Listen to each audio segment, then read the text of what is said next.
Mengapa Tuhan terasa diam? Maka Tuhan sering terasa diam. Nah, ini kan tidak enak, ya. Tuhan seolah-olah membisu. Kita belajar kembali dari satu tokoh, kita tidak boleh bosan tokoh ini. Kita belajar dari Daud, Mazmur 13 ayat 1, di bawahnya itu saya boleh bacakan buat saudara, ya. Berapa lama lagi Tuhan kau lupakan aku terus-menerus? Berapa lama lagi kau menyembunyikan wajahmu terhadap aku? Ini kalimat tidak enak, ya. Berapa lama lagi kau lupakan aku terus-menerus? Berarti ini kan ulang-ulang, ya. Jadi suatu keadaan tidak nyaman. Memang kalau kita membaca di ayat ini dan berikutnya, kita memahami inilah keadaan Daud, tekanan hidup yang luar biasa. Tekanan-tekanan hidup, masalah-masalah yang tidak terselesaikan. Makanya cocoklah pikiran Daud mungkin berpikir, mengapa Tuhan kok diam saja ya kepada persoalan saya, kepada masalah-masalahku ini, ya.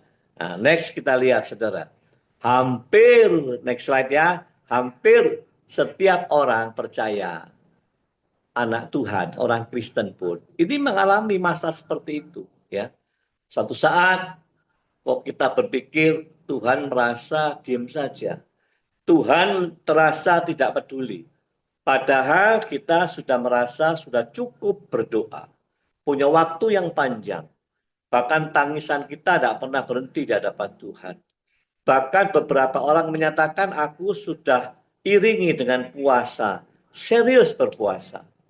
Lalu mereka mengatakan, saya banyak minta tolong doa sama hamba-hamba Tuhan. Bahkan rekan-rekan sekerja. Namun apa yang terjadi? Tidak ada jawaban Tuhan. Keadaan tidak berubah. Tetap aja. Problem tidak goyah sama sekali. Tetap seperti itu. Mungkin kita bertanya, Tuhan, apakah engkau mendengar doaku? Mengapa engkau tidak jawab-jawab, Tuhan? Apakah engkau meninggalkan aku? Nah, pertanyaan mengapa ini sering sekali, saudara, ya. Maka saya sedikit melengkapi Mazmur 13 ini, kalau saudara sambung ayat 1, 2, 3, sampai 6, ini menunjukkan pergumulan seperti ini.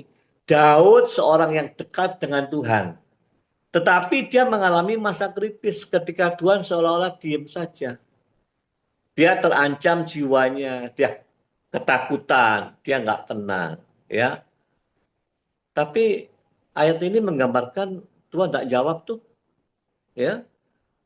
Namun kita percaya diamnya Tuhan itu bukan alasan buat saudara dan saya untuk berhenti percaya, ya. Diamnya Tuhan bukan menjadi alasan bahwa kita berhenti percaya kepada Dia, enggak, ya. Oleh sebab itu, mari kita satu persatu masuk yang pertama, hal penting, ya. Yang pertama, next slide. Dari bacaan itu, satu, Tuhan memang mengizinkan saudara dan saya curhat kepadanya, ya. Tuhan izinkan kita ini mencurahkan isi hati kepada Tuhan, ayat 1 dan 2. Ini sama aja dengan kita mengeluh, memberikan keluhan kita kepada Tuhan, keluhan-keluhan, ya, sama maksudnya. Mazmur 13, 1 dan 2. Berapa lama lagi Tuhan kau lupakan aku terus-menerus. Jadi kan ada sekali, ini panjang, ya. Lalu berapa lama lagi kau sembunyikan wajahmu terhadap aku? Gak enak. Tuhan seolah-olah tidak mau melihat. Ya. Lalu ayat 2, berapa lama lagi aku harus menaruh kekhawatiran dalam diriku dan bersedih sepanjang hari? Tambah lagi, berapa lama lagi musuhku meninggikan diri atasku? Saudara perhatikan ayat ini. 4 kali Daud bertanya-tanya, berapa lama tuh? Berapa lama lagi Tuhan? Berapa lama lagi Tuhan? Ini menunjukkan betapa beratnya pergumulan. Kalau saudara ngomong, Tuhan, menunggu sampai kapan lagi Tuhan? Aku sudah sekian lama loh Tuhan. Ini menunjukkan kita berat, ya. Sehingga pergumulan ini Daud pun merasakan Tuhan melupakan dia, ya. Tuhan menyembunyikan wajahnya, nggak mau melihat dia. bahkan hatinya dipenuhi kesedihan. Musuh digambarkan ketakutannya, musuh seakan-akan menang. Ya, sama dengan kata lain gini, penyakit yang aku hadapi hari ini, dia akan menang. Ya. Maka dia merasakan kekalahan-kekalahan. Saudara, hari-hari ini saya menghadapi beberapa rekan konseling. Ya, ada yang dari luar pulau juga. Mereka menyatakan begini, karena pertanyaannya begini, mengapa Pak Yusman, mengapa gitu loh. Aku kok dibuat Tuhan seperti ini? Seperti apa? Saya tanya, Bu. Aku sudah berdoa lama minta kesembuhan ini. Tapi penyakit kanserku malah menjalar. Dari serviks sekarang menjalar ke usus. Jadi aku sedih, aku ketakutan. Maunya Tuhan gimana ya? Mengapa ya kok begini? Sekarang Pak Yusman tahu sudah menjalar ke paru-paru saya. Nah, saudara, ciri-cirinya orang selalu mengatakan mengapa, mengapa, ya. Sahabat saya yang dekat dengan saya juga menyatakan karena berdoa supaya anaknya bekerja ditempatkan oleh pemerintah ini di tempat di kota yang diharapkan, Jakarta, Bandung, kota-kota besar ya. Tapi kok ditempatkan di jauh di timur sana. Ya. Lalu dia mendoakan supaya penentuan pemilihan berikutnya ini dia ngotot berdoa sama Tuhan. Tuhan beri kesempatan, jangan di sana. Kasihan aku, jangan di sana. Nah, ternyata saudara tahu, dia udah minta doa kemana-mana, termasuk ke saya. Tetapi Tuhan tetapkan dia ada di kota timur jauh sana. Ya, maka dia sedih, dia ngomong sama saya begini kalimatnya. Sama ini dengan yang menderita sakit tadi. Mengapa Tuhan begini, Pak? Mengapa aku sudah sungguh-sungguh ini? Kok Tuhan tidak peduli? Nah, ya, cirinya mengapa itu pasti larinya kecewa, kecewa sama Tuhan. Maka kepada dua orang ini saya ngomong begini, Bu, belajar ya mulai detik ini stop bertanya mengapa. Mengapa tidak menyelesaikan masalah? Tidak semua perkara kau harus tahu semua. Enggak ya, jadi stop, ganti berpikir. Tuhan menghadapi situasi ini, apa yang harus kukerjakan secara benar sesuai dengan kerinduan kemauan Tuhan. Gitu ya. Kalau mengapa kau kecewa? Kecewa itu tidak baik dirimu. Akibatnya apa? Itu sel kanker pun bergerak liar. Nah, sampai ke ususmu, sampai ke paru-parumu. Jadi mulai detik ini nggak ada terlambat. Stop, saya bilang. Nggak usah berkata mengapa lagi. Ya, saudara, banyak manusia itu seperti itu. Ya. Mengapa kok begini? Akhirnya kecewa. Ya, kita nggak layak kecewa sama Tuhan. Nggak ada dasar untuk kecewa sama Tuhan. Tuhan nggak bisa salah. Nggak ada salahnya. Gitu. Ya. Nah, biarlah pelajaran yang pertama ini mengingatkan saudara dan saya. Next kita lihat ya. Ini ada pelajaran pentingnya. Next slide. Pelajaran pentingnya iman yang dewasa dalam pergumulan. Dia tetap setia datang kepada Tuhan dengan hati hancur. Daud ini berulang kali loh. Kalau dia tertekan, takut, khawatir, cemas, maka firman nyatakan dia datang kembali kepada Allahnya. Anehnya, setelah dia kembali datang kepada Allahnya, dia kuat kembali. Dia punya energi baru. Terus begitu. Ya. Nah, ini perlu kita contoh. Ya. Iman yang dewasa dalam pergumulan tetap setia datang kepada Tuhan. Tidak malah menjauh. Ya. Ingat, Tuhan tidak pernah menolak doa yang keluar dari hati yang hancur. Sebab itu tidak ada pilihan lain. Saudara dan saya harus aplikasikan ini. Jangan berhenti berdoa. Hanya karena Tuhan belum jawab. Jangan. Yang rugi mah kita. Ya. Tuh, tetaplah datang kepada Tuhan. Jangan ngambek. Kalau ngambek, banyak orang kalau ngambek merasa Tuhan nanti nyesel. Tidak ada, Tuhan tidak menyesal. Tidak pernah menyesal Tuhan itu. Kalau saudara ngambek, saudara yang rugi. Ya, jangan ambil keputusan seperti itu. Next, pelajaran yang kedua. Kita lihat, diamnya Tuhan bukan berarti Tuhan tidak bekerja. Ini sama dengan ayat ini 3 dan 4 ini, pengajuan permohonan Daud minta tolong. Permohonan minta tolong. Ya.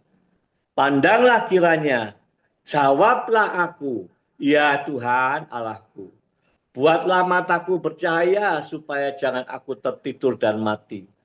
Supaya musuhku jangan berkata, aku telah mengalahkan dia dan lawan-lawanku bersorak-sorai apabila aku goyah. Ini permohonan. Jadi saudara dan saya silakan mengajukan permohonan. Next slide ya. Kita lihat ini.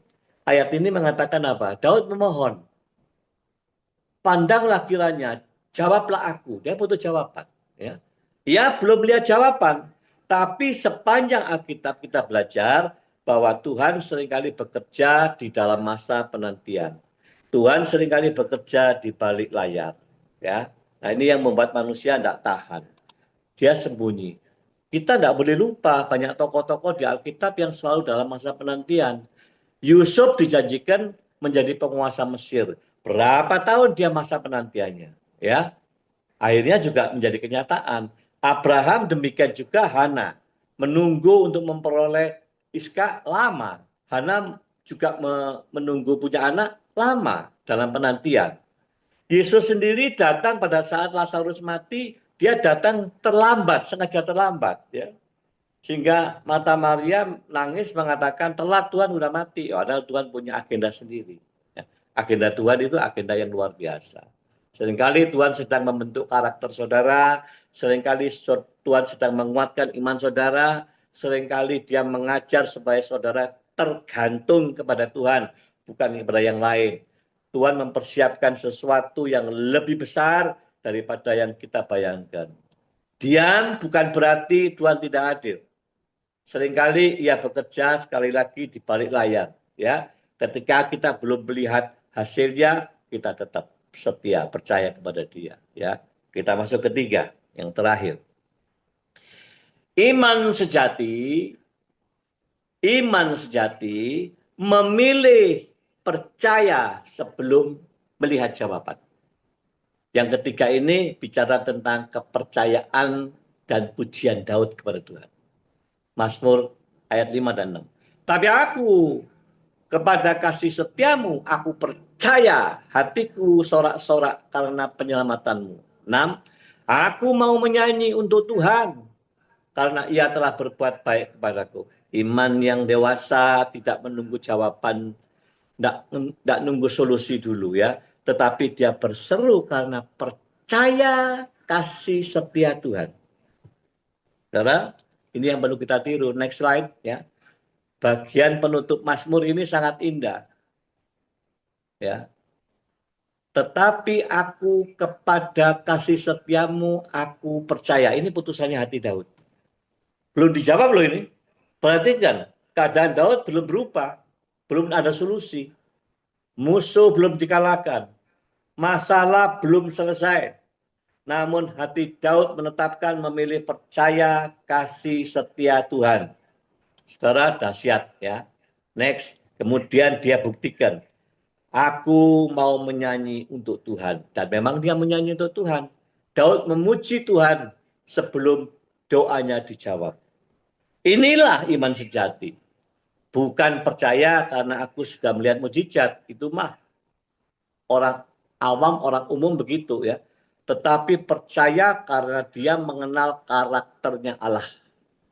Kasih setia Tuhan tidak berubah sekalipun keadaan belum berubah.